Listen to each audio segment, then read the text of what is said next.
Hi everyone, it's Kay here. Thank you very much for joining me today.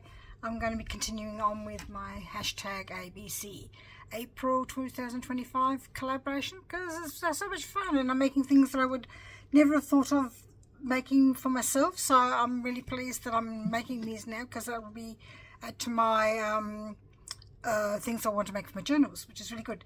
So hashtag ABC April 2025 is hosted by Margreth of Seven Plaza and Toni of Crafty by Toni, and their links to their channels will be below in the description box. If you're new to junk journaling, the description boxes underneath the video, there's a few hashtags, and then it says more.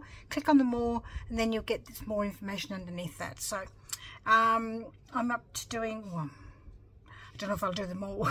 Well, I'm up to what was I going to say, can't think, what was the word I could look for? Oh, file folder, beg your pardon, file folder. This may not come out with on the day that it's supposed to, because I want to do other things as well. So something will happen throughout this challenge, this collab. I'll be doing other things in between as well, because I have a commitment for somebody and some other things I want to do. So I've got a little mini file folder. This was a die that I had and I sold it, and I don't know why, because I think I'll go back to having them because that's quite cute. My problem is I never know how to close the things. So with my file folder today, because I'm using a lacy kind of theme throughout my journals throughout this month, I'm going to create like a little lace sample. So I've got a little bit of manila folder, which is another folder, and I actually make journals using file folders too. So I don't know, I might show you that another day. But I do have videos go past where you can see me using file folders for making journals. So I'm going to just use the stamps here from Which Craft You Do, because it's a sort of like a fabric kind of themed stamp. And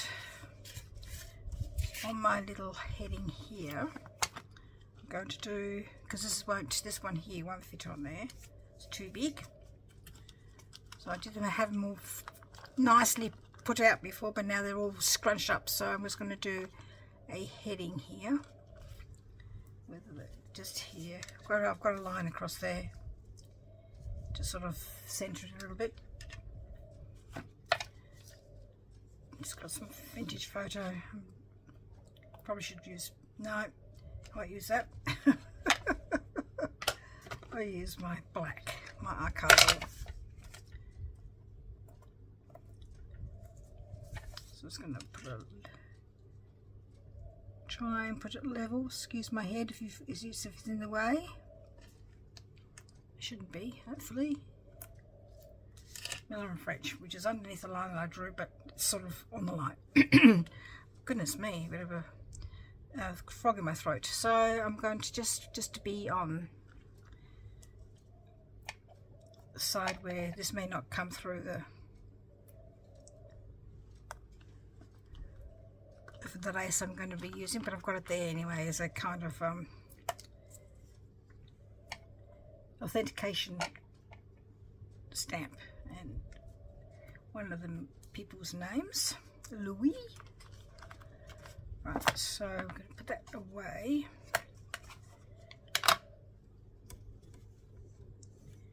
And just going to get this lace here, might unravel it a little bit.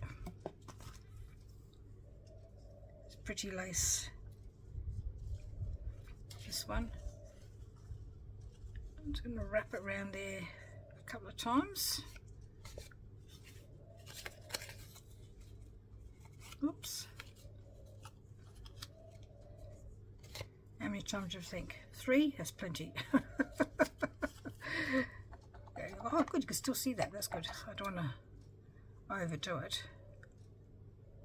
Do enough on the other to fold it on the back so that the join is at the back. Just want to pull it a little bit more. so it's tight. And a pin, which I've just got here.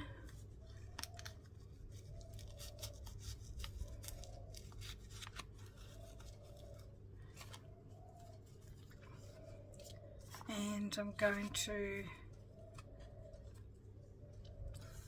do I want to ink around the sides? Why not? And now we'll have to rub that line off afterwards. I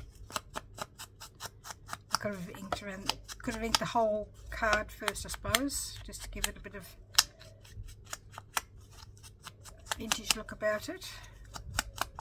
Seeing as that the collection I'm using is called Old Lace, probably should have done a bit on the back. So I'm thinking, what my thinking is, it's like you go to a shop and you say to them, I would like to have some lace to go on this dress that I'm making. And I was wondering if you could show me some samples. So the shopkeeper goes to his drawers, and I don't know if there's very many women, maybe, sorry, if it was a dressmaker, there would have been women there. So they've gone to the dressmaker to get some samples of lace to try out on a dress they want to make. So the dressmaker goes to her drawers, and in her drawers she has all these files, and in the files you have some lace samples. So she can get out lace samples and show the buyer what kind of lace she can possibly buy. So which means I might have to make some more. Hey, that's alright, because it's fun. Where did that come from? No idea. Anyway, so I'm going to put something here. Now, file folders, are they that way? I reckon they're that way. So let's do the number here. If I can find a little number, possibly not on here. Just a little number there. That'll do. It's a date really, but it's fine. It'll work for now. Just gotta, where's my scrap bit of paper here, so I don't get it everywhere.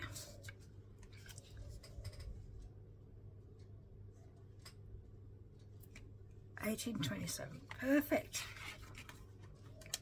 So all I did was basically ink that bit up and held it so that I just pushed that down so that the rest of it didn't get, and I made sure that it didn't go on the rest of the card by keeping the paper there.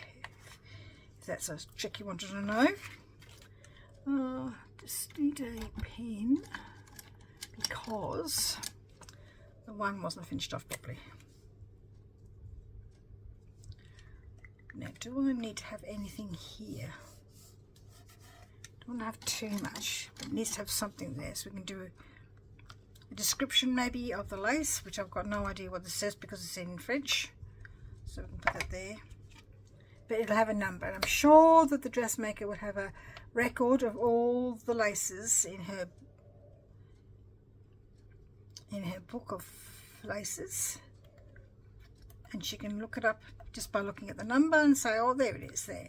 But this gives a bit of information about it, but it's in French, so I could read it if I tried, but it's very hard to read script on stamps, so I think that might be enough now, but I might just put a big stamp in the middle, because this bit of lace comes from a company called Miller & French, and she gets lace from other companies as well. This is the dressmaker I'm talking about now, and this just makes sure she knows which lace is which. She's got everything, if she knows what information she wants on the file folder, and that's what, it's not actually a file folder, it's a file. It is a file folder, there's a folder you put in a file. So she's got a little file set up for her lace samples. That's my story. Do you like it? I liked it. I mean, who doesn't watch Bridgerton? And they often go to the modiste to choose fabric, and I'm sure they do the same for the laces. And she might have had a system of files, who knows. Can't say I've actually seen her use one, but still. They certainly would have gone to choose fabric, and they probably chose the laces to go on the fabric for their dresses as well. Laces to go on the fabric, did I say that? Probably not. Got all mixed up. Maybe that's what I should have called it. Not the dressmaker shop, the modiste.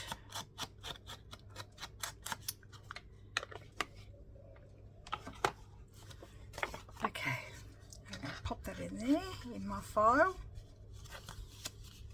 And this is where I get stuck, because I just never know what to use to close it. Because normally in a filing system, you have all your files one after another, and they sort of stand up in the container that you have.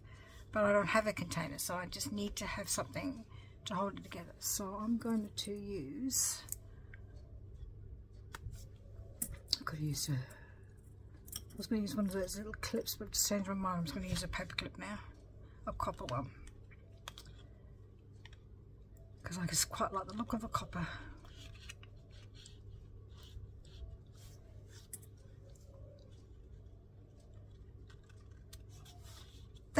I don't know how else to close them. If you've got some really great ideas, I'd love to hear them. I don't have any magnets. Magnet would be a good way to go. You could put a magnet there and a magnet there, and that would close. I suppose you could put a tie on it, but that would sort of detract from what a file looks like. I'm just going to stick to the on the side here, maybe. Doesn't look quite so obvious there. If you've got some other ideas for how to close these together, that'd be really great. And I'll just quickly show you.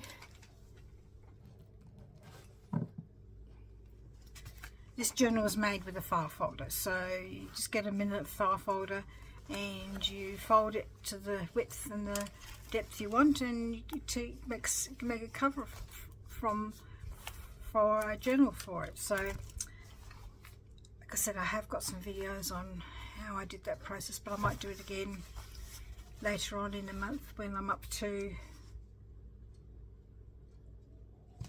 wildcard, do whatever. But I'm going to have to be very efficient in how I do this, because I won't actually be here at the end of the month, so I might do some in advance. So thank you very much for joining me. Please take care, and we'll see you in the next video. Bye bye. Have fun. See ya.